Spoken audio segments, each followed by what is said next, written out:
Alright, so we're going to start talking about the elements of the Constitution, the 6 basic principles of our Constitution. Now, we've already looked at the Constitution itself, so now what we're going to look at are some of the philosophies that are interwoven through the Constitution.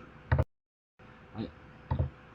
So, very important to understand the Constitution is the supreme law of the land.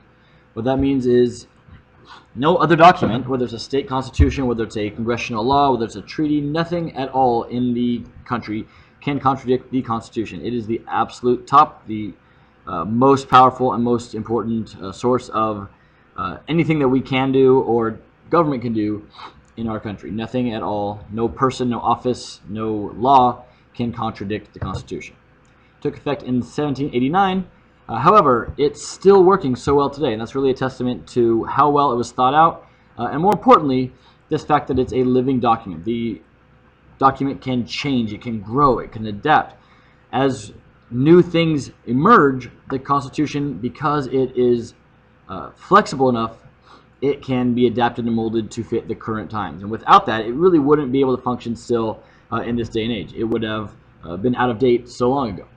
But the fact that it was able to be interpreted went a really, really long way towards helping it last and be as stable as it has been. It is incredibly brief. Most people don't realize that. When you think about how much the Constitution does and how many people it controls and how much money is pumped through our country and all the power that this document has, it's staggering to think that it's only 7,000 words long. However, it's in that brevity that it actually has its success. The reason for its success is because it's so short. We don't list out every single thing that the government can do, because if we did that, it would be very easy to point to something and say, well, look at that, it's not on the list, therefore you can't do it.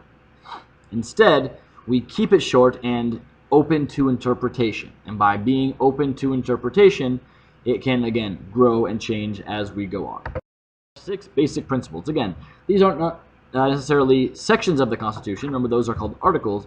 Instead, these are just really philosophies and ideas that are woven throughout. Okay, so we have popular sovereignty, limited government, separation of powers, checks and balances, judicial review, and federalism. So what we'll do right now is talk very briefly about each of these and talk about how we see these in our current Constitution. Let's look at popular sovereignty. If we look at the word sovereign, the word sovereign means to reign. If we can actually see the word reign, R-E-I-G-N, in that word. Reign, of course, means to rule. So when we talk about popular, we're talking about the people.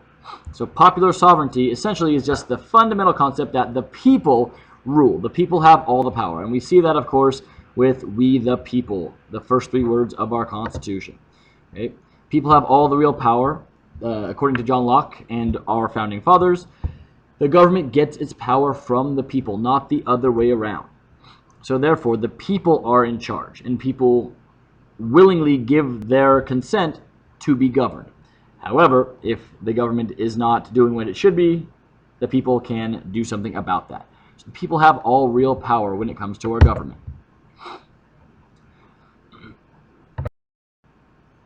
All right, so how do we see popular sovereignty in our country? Well, or excuse me, in our Constitution. First of all, the preamble, the first 3 words, of course, are we the people, the 3 most important words of our Constitution. It lays it out there right there at the beginning, off the bat. We see it in the popular election of congressmen. Now remember, the original Constitution only allowed for the House of Representatives to be popularly elected. Eventually, with the passage of the 17th Amendment, that was extended to senators too. But if you look at how this contrasts with the presidency or the Supreme Court, they are the only part that are directly elected by the people. And this is how the people's voice is heard in government most directly. We, of course, see it in the Bill of Rights. So the First Amendment protections of freedom of speech, press, petition, and assembly are all ways that the people can express themselves. And this is really important for popular sovereignty to exist. If I am in charge of the government, I need to tell the government when they are not doing their job, when they suck. So if I don't have freedom of speech, if I don't have freedom of press, I can't tell the government, hey, you aren't doing what we need you to do. So in a society where freedom of speech and press don't exist, the people really cannot exercise their power. We also see it through the amendment process. Remember, the amendment process does not go through Congress. Congress can propose an amendment, but they can't actually pass an amendment. That is a product of the states. The states do that. And the states are even more of a direct link between us and the government. Limited government. We get this idea from the British through things like the Magna Carta, the English Bill of Rights, the Petition of Right. And essentially what it comes down to is that government is not all powerful. They can't just do whatever they want to do. They can only do what we tell them they can do. So they are authorized by the Constitution, and of course, who wrote the Constitution? We the people. Therefore, we the people tell the government specifically what they can do. They can't just make stuff up and do whatever they feel like it. They can only do what we the people tell them we allow you to do. Again, this goes back to Locke and that idea of consent of the governed and the social contract. We tell the government what is on the contract, and they must adhere to it. They must obey the law as well. Rule of law is very important in this country. It is what makes our country work. Doesn't matter who the officer is, doesn't matter if it's the president or Congress, doesn't matter. The law is always more important than the man holding a certain office. Therefore, everybody, no matter if it's a crisis situation, no matter how popular it may be to the people, they must follow the rule of law in everything that they do. Okay, the Constitution lists very clearly what government can do and what government cannot do. So if government gets its power from the people, it can't go beyond what the people have authorized it to do. Limited government in our Constitution. Okay, first of all, Article 1, Sections 9 and 10 talk about what Congress can't do and what states cannot do. So the Constitution specifically lists what we cannot do as the government. We also see in the Bill of Rights. Now, that sounds weird, but what actually is written in the Bill of Rights is not people have freedom of speech. Instead, what's written is Congress shall make no law which takes away freedom of speech, religion, press, blah, blah, blah, blah, blah. So it's worded in a way that says what the government cannot do. You cannot take away freedom of speech, etc. Amendment 9 says that the Bill of Rights cannot be used to take rights away. Okay? Just because rights aren't mentioned in the Constitution doesn't mean that they don't exist. So just the absence of a right on that list does not mean people can't do it. Okay. We also see it through Amendments 13, 14, 15, 19, 24, and 26. 13 outlaws slavery, so people cannot hold slaves. 14 says you can't discriminate based on race, or really anything.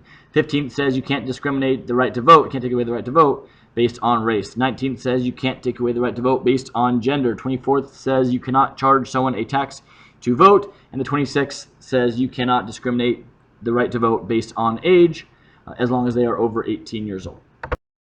Of powers. This idea, of course, comes from Montesquieu. Power corrupts absolutely, so separate it out. So we see the separation of powers in our executive, legislative, and judicial branch. These are three independent branches of government. They are equal and they are independent. They do not rely on each other. They are not beholden to each other. While they must interrelate and work together, no one branch is superior or inferior to the others. No one person or group can become too powerful, and that's a big part of Montesquieu. If we separate powers out, we don't have to worry about one person becoming a dictator or becoming too powerful or abusing their power.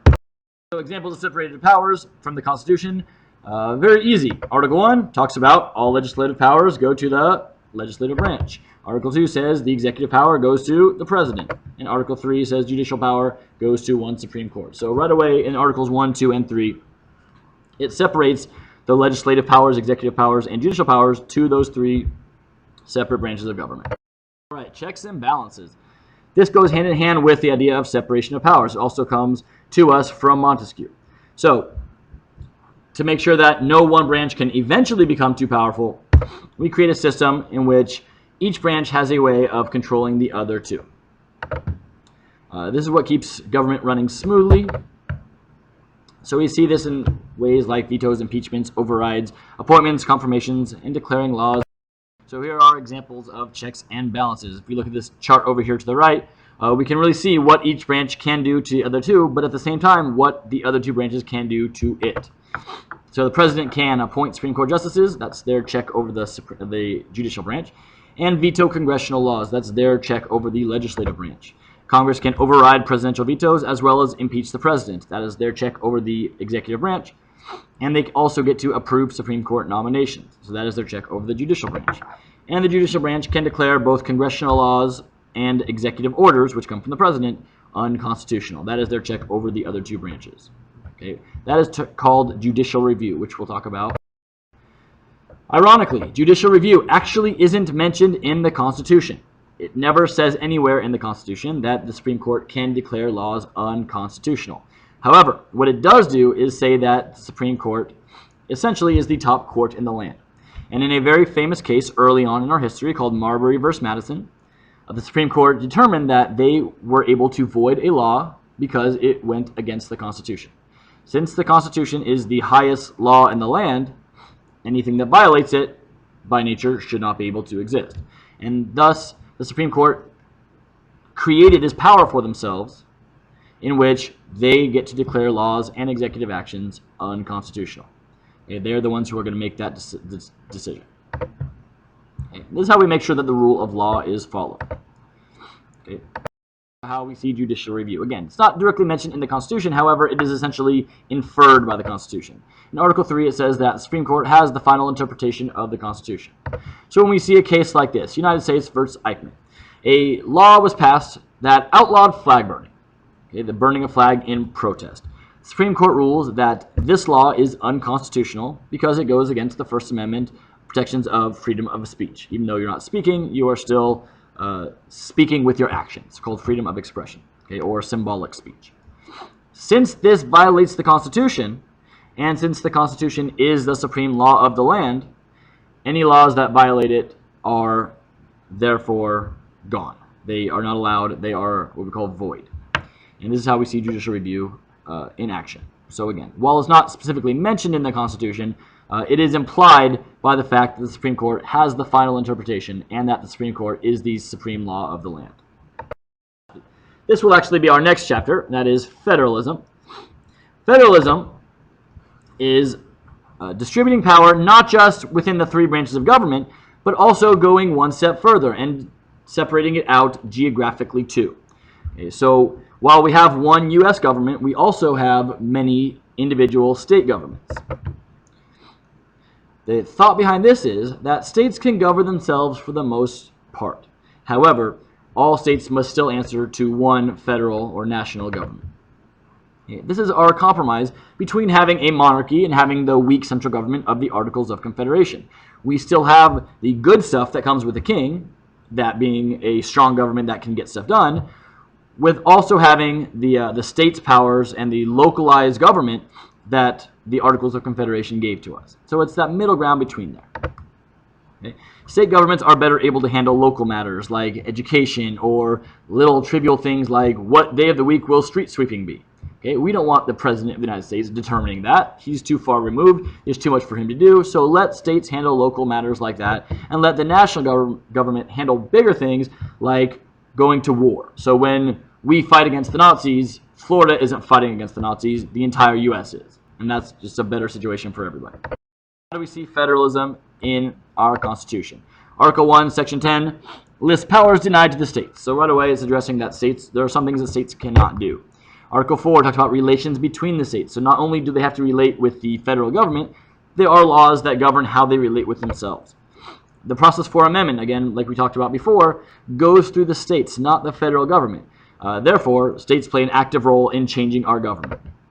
Okay, representation in Congress. You are elected based on the state that you are in. So we don't just divide up the country into 435 districts. Rather, we divide up each state individually. And so if you represent the people of Glendale, you are a representative from California who happens to represent this district. Article 6 says that national law is supreme to state laws, and this is what we call the linchpin of the Constitution, the supremacy clause. It's what makes our Constitution work. The national law, whenever a state law contradicts it, the state law loses, the national law wins at all times.